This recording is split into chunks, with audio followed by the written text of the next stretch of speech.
예수와 나대기 249번째 쫓아내지 아니하였느냐. 고린도전서 5장 2절. 그리하고도 오히려 너희가 교만하여져서 어찌하여 통탄히 여기지 아니하고 그 일을 행한 자를 너희 중에서 쫓아내지 아니하였느냐. 상업이 발달한 고린도는 여러 신을 섬기는 종교의 도시였습니다. 고린도 교회에는 음란한 우상을 섬기다가 회개한 사람이 많았습니다. 그들에게 성적 타락과 성찬의 무절제함이 있었습니다. 그들은 믿음의 구원과 거룩한 삶 사이에서 갈팡질팡했습니다. 어떤 사람은 죄를 짓고도 당당했습니다. 사람들은 무조건 용서가 믿음이라고 생각했습니다. 그러나 바울은 그들에게 예수님의 터 위에 집을 짓고 있느냐고 묻습니다. 너희 구원의 근거는 예수님이고 너희 안에 예수님이 있으면 구원받았다고 합니다. 하지만 너희는 하나님의 성전이니 하나님께서 허락하신 것이 아닌 것은 모두 불탈 것이라고 합니다. 그리고 아버지의 여자와 간음한 자를 교회에서 쫓아내라고 합니다.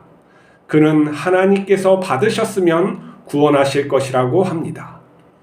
불 가운데 구원받은 사람은 아브라함의 조카 롯이 있습니다. 그는 타락한 소돔으로 가서 자기 뜻대로 살다가 불로 도시가 심판받을 때 천사의 도움으로 구원받습니다. 하지만 술에 취해 딸들과 자식을 낳게 됩니다. 그러나 그는 하나님을 믿어 구원받습니다. 부끄러운 구원입니다. 롯은 하나님 앞에서 부끄러울 것입니다. 우리가 천국에서 얼굴 들고 살기 위해서는 예수님을 따라야 합니다. 영혼을 썩게 만드는 좋지 못한 습관은 버려야 합니다. 성도의 공적은 예수님과 동행하면서 얻게 되는 인격입니다. 하나님의 성품입니다. 이것은 하나님의 것이라 썩지 않고 영원히 빛납니다. 이것은 하나님을 향한 나의 사랑으로 천국에서 자랑입니다. 천국에서는 하나님께 속한 것만이 영원합니다. 오늘날 교회는 많은 사람들이 자기의 마음을 숨긴 채 다니고 있습니다. 그리고 교회가 열린 교회라 그래서 모든 사람을 수용하려고 다 받다 보니까 거기에서 하나님을 제대로 믿는지 그리고 또 예수님을 아는지 그런 것을 구별할 수 없죠. 또 세례를 너무 쉽게 주다 보니까 그 세례의 의미도 제대로 모르고 세례를 받는 사람도 있죠. 어떤 또 종파에서는 유아 세례를 금지하는 종파도 있죠. 왜냐하면 그 아이는 결단해서 예수님을 믿은 게 아니기 때문에 그런 겁니다. 자, 우리가 예수님을 믿는 것과 구원, 그리고 예수님의 사랑으로 살아가는 것, 이건 굉장히 헷갈릴 때가 많죠. 어떻게 예수님을 잘 믿고 또 그 뜻대로 살아갈 것인가를 마음으로 많은 생각을 하고 또 내 삶에 구현을 해야 되는데 그게 잘 되지가 않습니다. 첫 번째는 내가 그만큼 하나님께 관심이 없는 것이죠. 근데 최소한 지금 이 설교를, 이 말씀을 나누는 사람들은 관심이 있는 겁니다. 누구 아무 인기도 없는 사람 이렇게 말을 듣는 게 굉장히 어렵거든요. 자, 여러분들 듣고 있는 사람은 굉장히 예수님께 관심이 많고 그런 것일 겁니다. 자, 그러면 예수님께 관심이 많다는 것은 내가 예수님께 그냥 예수님을 믿고 구원받는다 이런 차원이 아니라 하나님 말씀 속에서 우리에게 들려주시는 건 네가 예수님처럼 될 수 있다. 네가 예수님처럼 살아야 된다라는 게 성경이 우리에게 가르쳐 주시는 말씀이에요. 근데 오늘 고린도 교회에 이 문제가 생긴 건 뭐냐면 아버지의 아내라고 이렇게 지칭을 했는데 후처인지 아니면 이거 뭐 첩인지 알 수는 없으나 그 아버지 남자였을 것 같아요. 남자가 그 여자와 동침하는 사건이 벌어졌는데 이 고린도 교회에서 그 일을 제대로 처리하지 못하고 있는 상황에 바울이 정말 한탄하면서 편지를 쓴 내용이죠. 그리고 고린도 전후서는 이렇게 여러 서신이 묶여져서 이렇게 되어 있는데 아마 이것도 한 편지에서 가까이에서 이제 뭐 이렇게 찾아갈 수 없으니까 바울은 그 소식을 들으면 거기에 대해서 이야기하고 바른 신앙관을 갖다 심어주기 위해서 또 이렇게 계속 노력한 것을 볼 수가 있죠. 근데 그 고린도 교회에서 그 사람을 쫓아내지 않고 같이 신앙생활을 한 거예요.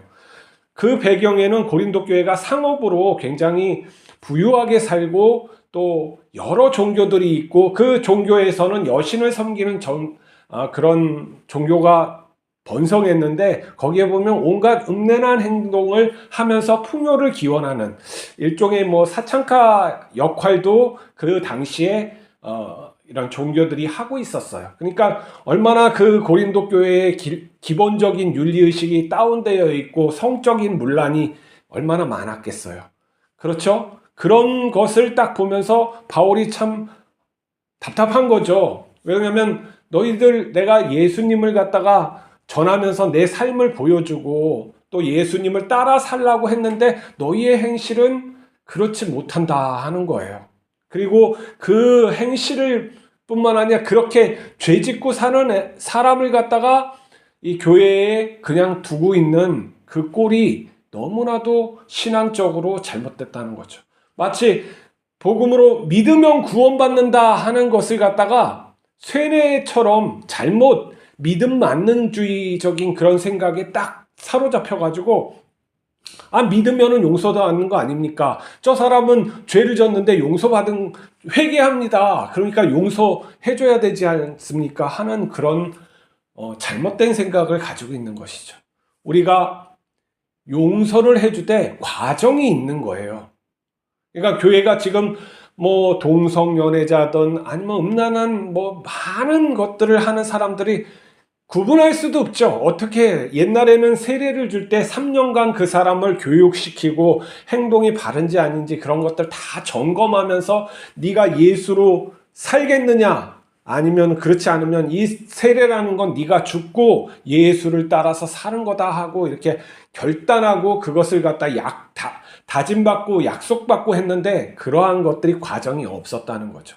물론 고린도 당시에 그런 과정이 받지 않은 것 같아요. 사도 바울도 뭐 이런 교육 과정을 길게 한 게 아니라 복음을 여기도 전하고 저기도 전하고 이렇게 순회 선교사로 계속 돌아다녀야 하니까 그렇지 못한 거예요. 그러니까 여러 사람이 이 교회에 와서 복음을 전하고 이 사람 저 사람 뭐 말이 조금씩 다르고 뭐 이러니까 여러 분란이 있었던 것이죠. 지금 사람들도 그 사람들을 어떻게 용서하고 받아줘야 되는지 알지 못하는 거죠. 그런데 이 지금 오직 믿음으로 구원받는다는 이 바울이 내쫓아라고 말하고 있는 거예요. 그러한 자는 지금 예수님을 믿는 게 아니다. 그가 예수님께 정말로 구원받았으면 그가 다시 구원을 받을 것이다. 하나님께서 다시 그를 갖다 데리고 올 테니까 그러한 것들을 염려하지 말고 내쫓아라 라고 하는 거예요. 너희들은 왜 그 분별력이 없느냐 하는 것이죠. 지금 오늘날 시대에 교회가 그런 분별력이 없이 세워지고 있어요. 그건 뭐냐면 남의 인생에 상관하지 않겠다는 어떤 개인주의적이면서 프라이버시를 지키는 이런 현대의 생각들이 가득 차서 공동체라는 의식이 떨어지는 것이죠.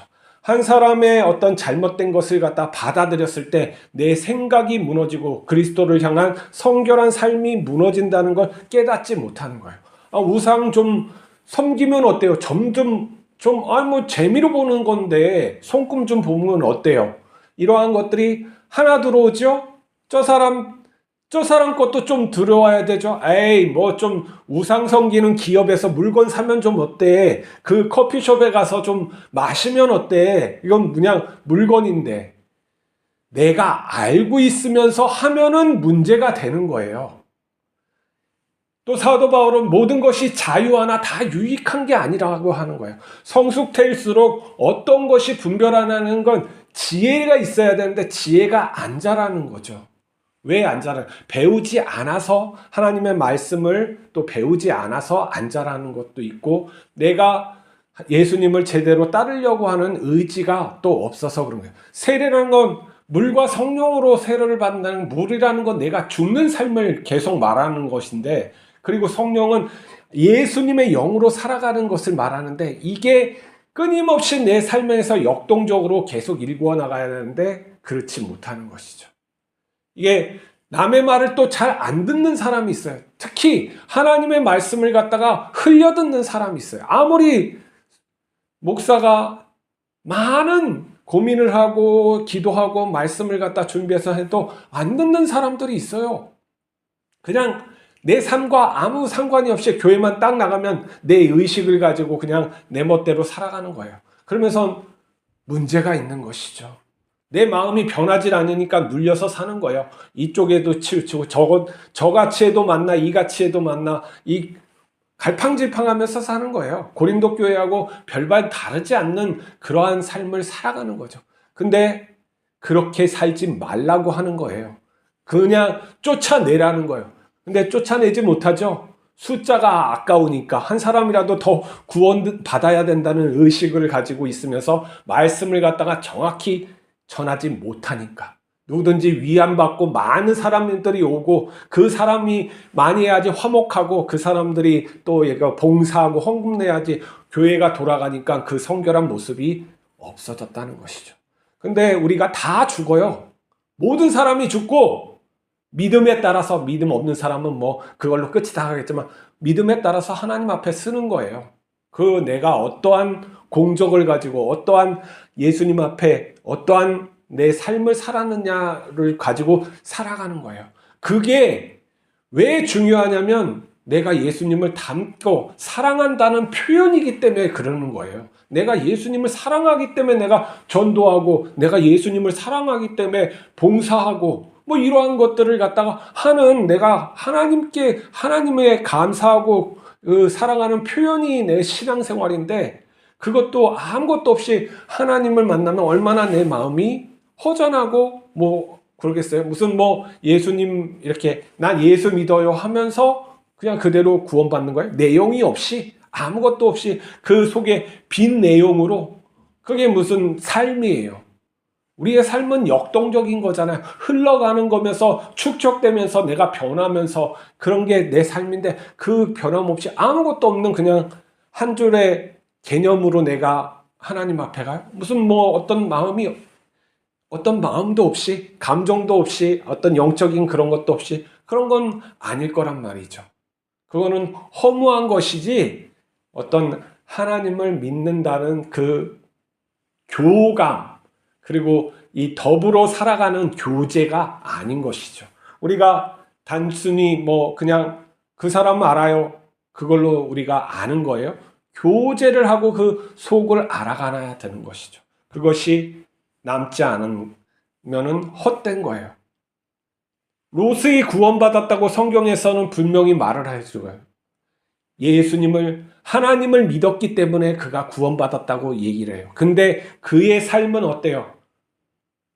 소돔 도시에 가서 그런 타락한 삶을 갖다 같이 살고 억지로, 그냥 그것도 누구예요? 아브라함의 기도를 통해서, 아브라함의 그런 어떠한 안타까움을 통해서 천사의 구원을 받는 거예요. 근데 그것에서 또 구원받으면 또 뭐예요? 산속에서 살며 부끄러운 또 자손을 갖다가 딸들하고 낳아서 그 이름이 지금까지도 부끄러운 구원의 대표적인 그런 삶을 하는 거죠. 자, 그 구원이 우리에게 주어지면 좋겠습니까? 그렇진 않죠. 우리가 예수님을 만나고 하나님 아버지를 만날 때 정말 기쁜 모양으로 내 정말 변화된, 정말 깨끗하게 살게 한 그 감사와 내 어떤 하나님께 드린 그런 어떤 마음이 가득해서 이렇게 해야 되는데, 그런 마음이 없이 하나님 만나면 이분이 누구신가? 그렇게 되는 것이죠. 자, 우리가 좀 더 우리 자신을 갖다가 들여다봅시다. 그리고 나에게 잘못된 거, 습관을 고쳐야 돼요. 내가 그 습관, 내가 자주 하는 생각, 내가 자주 하는 행동이 그 습관이에요. 그 습관은 나이에 맞게 수십 년간 축적이 되어서 그런 바탕이 된 거예요. 그게 바로 인격이에요. 다른 게 인격이 아니고 내가 습관, 하고 있는 행동이 내 인격이란 말이에요. 그러면은 내가 그걸 거부하려고 해가지고 쉽게 되지 않아요. 내가 근심많은 그 생각은 이미 뇌 속에서 내 그 뉴런들이 길을 만들어서 그렇게 하기 때문에 내가 약간 방심하면 내가 또 근심하고 또 염려하고 돼요. 수십 년간 축적된 거예요. 수십 년간 또 다른 어떠한 습관이 있으면 나쁜 음란물을 많이 보는 그 습관이 수십 년간 돼 있으면 나도 모르게 그걸 찾아가는 거예요. 그걸 갖다가 싸워서 이겨내지 않으면 안 돼요. 그 싸움은 뭐냐면 좋은 습관을 길들이는 것밖에 없어요. 좋은 습관, 내가 기분적으로도 좋고 이걸 유익하게도 좋고 하나님이 보시고 계신단 말이에요. 하나님 보시기에도 합당한 습관을 내 삶에서 계속 구축해 나가야 돼요. 그게 정말 습관화 될 때 내 인격이 바뀌어지고 내 생각이 바뀌어지고 그러는 거예요. 그리고 우리의 그 생각이 뭐냐면 하나님을 향한 감사, 그리고 우리의 평안, 그리고 나에게 잔잔히 흐르는 기쁨, 이게 내 삶에 계속 하루하루 이게 연장이 되어서 가는 거란 말이에요. 그게 충만한 곳이 하나님 나라이고 또 내 마음속이어야 된다는 거예요. 예수님께서 그 삶을 우리에게 주시려고 그 고통을 당하신 거란 말이에요. 예수님은 원래 그런 충만한 분이신데 우리를 깨우치기 위해서 그렇게 하신 거란 말이죠. 거기 안에서 죄가 없잖아요. 예수님 앞에서 음란물이 없잖아요. 예수님의 행동이 나쁜 게 없잖아요. 그러면 우리가 그렇게 되어야 되는 거예요. 내 습관을 그렇게 하나하나 고쳐서. 그게 안 되니까 기도하라는 거예요. 기도를 갖다가 하는 것이 그냥 광적으로 그냥 열심히 그렇게 하는 게 아니라 구체적으로 안 되니까 써서라도 하라는 거예요. 써서 내가 부족한 것이 무엇인지 채워 넣어가면서 그 문맥을 만들어서 그걸 갖다 하나님께 바치고 제발 이렇게 해달라고 하나님께 쫄르라는 거예요. 그러면 내 의식이 바뀌어요. 내 신경들이 조금씩 바뀐단 말이에요. 우리는 그렇게 지음을 받았어요. 그게 우리의 자유예요. 조건 반사적으로 이렇게 하는 이런 행동을 했다 우리는 자유가 없다. 아니에요. 우리는 뜯어 고칠 수 있는 의식이 있어요. 반성할 수 있는 의식이 있고 내가 뜯어 고치는 내 삶을 뜯어 고칠 수 있어요. 안 된다고 믿으니까 안 되는 거예요. 하나님을 믿어야지 다 된다고 하는데 니만 안 된다고 해?